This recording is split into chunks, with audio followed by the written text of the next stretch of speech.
Hello అమ్మా, sir ఏం పేరమ్మా? లక్ష్మి అండి, గౌరెడ్డి లక్ష్మి. ఏం చేస్తుంటారు? వ్యవసాయమే.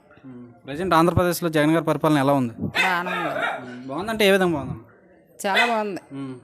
స్కూల్లో పిల్లలకి, మహిళలకి, ముసలి వాళ్ళకి అందరికీ బాగా. జగన్ గారు నవరత్నాలు ప్రకటించడం జరిగింది కదా, నవరత్నాల్లో సంబంధించి ఏమేమి పథకాలు వస్తున్నాయి?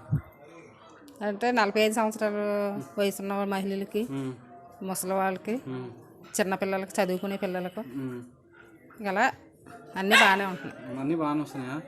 మరి అలాగే ఇప్పుడు శర్మిల గారు కాంగ్రెస్లోకి వెళ్ళడం జరిగింది, సొంత అన్ననే వ్యతిరేకిస్తుంది, ఏం పనులు చేయట్లేదు అంటుంది, ఎలా ఉంటుంది అంటే? అన్నీ తప్పండి. వాళ్ళ గురించి మనం చెప్పలేం కదా, చిన్నవాళ్ళం పెద్దవాళ్ళ గురించి. మరి అలాగే ఇప్పుడు అభివృద్ధి పరంగా చూసుకుంటే మీ ఊళ్ళో అభివృద్ధి ఏమన్నా చేశారా? చేశారు. హాస్పిటల్ అవి కట్టారు. అన్నీ మంచి పనులే చేస్తున్నారు. కుళాయిలు ఇస్తున్నారు. సచివాలయం ఏది కట్టారు? సచివాలయం కట్టారు, హాస్పిటల్ కట్టారు, అన్నీ బాగానే ఉంటున్నాయి. మీ విలేజ్లో హాస్పిటల్ రాకముందు వైద్యానికి ఎక్కడికి వెళ్ళారు అమ్మ? అంటే టౌన్ వెళ్ళిపోవాలి, పల్లెటూరు కదా. ఇప్పుడు ఇక్కడ అవుతుంది హాస్పిటల్ కట్టడం వల్ల?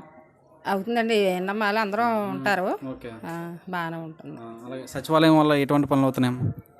సచివాలయం అంటే అందరూ మండలానికి ఆఫీస్కి అది వెళ్ళలేరు కదండి. సచివాలయం అంటే అందరూ అందుబాటులో ఉంటుంది, అన్ని పనులు జరుగుతున్నాయి, ఎవరైనా వెళ్ళిపోతున్నారు, ఇంకా అందరికీ తెలుస్తుంది బాగా. మరి నెక్స్ట్ వచ్చేసి ఆంధ్రాలో ఎలక్షన్స్ వస్తున్నాయి. చంద్రబాబు నాయుడు గారు కూడా నవరత్నాలకి ధీటుగా 6 పథకాలు పెట్టడం జరిగింది, ఎలా ఉంటుంది అంటావు? అవి బాగుంటాయి, ఇవి బాగుంటాయా?